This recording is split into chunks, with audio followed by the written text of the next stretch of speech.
So, yun na nga, natatapos yung ating video para ipakilala natin yung ating mga housing po sa Muson na wala pong equity and walang DP. And, ayan, yung mga karamihan sa atin nangangarap po na magkaroon ng isang tahanan. Pwede po tayo dito.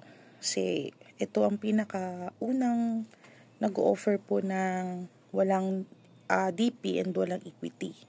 Basta tayo po ay minimum wage earner na start from 14,500 ang inyong monthly gross income. Kayo po ay pasok ay pagsinag.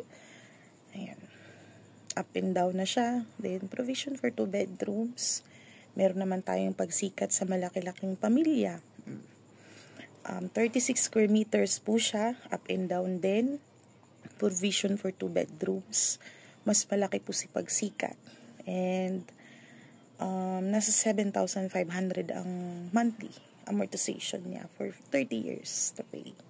Yan, hindi po mahirap i-avail kasi po unang-una ang i-provide lang po natin dito ay pangunahing mga requirements.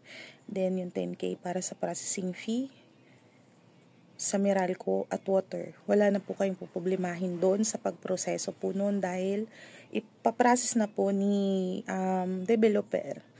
Paglipat nyo sa bahay ninyo, tsaka pa lang po kayo mag-monthly amortization kaya hindi po siya mabigat sa ating bulsa.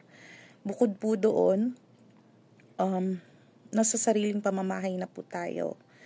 Sayang po kung yung 30 years natin, iuupa lang natin na hindi naman mapapasa atin.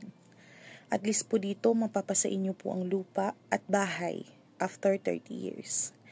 Meron naman po tayong mga short term, pero sa pag-ibig nyo na po yun aalamin. Para mapabilis po yung pagbabayad po ninyo.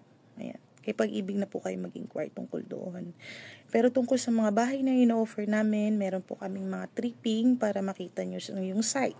At saka unang-una, 24/7 ng ating security. Kaya sigurado po tayong safety po ang area. Bukod po doon, along highway po ito. Kaya po, paglabas po ninyo ng subdivision, marami pong mga bus papuntang pa Maynila. One ride lang po tayo from Muson to Maynila. Sa Pote is Imbacoor. Then 20 minutes naman to 15 minutes pag walang traffic, papuntang Muson to Tansa. SM Tansa. Ayan po. Yun po yung kagandahan sa site na to. Ayan. Then,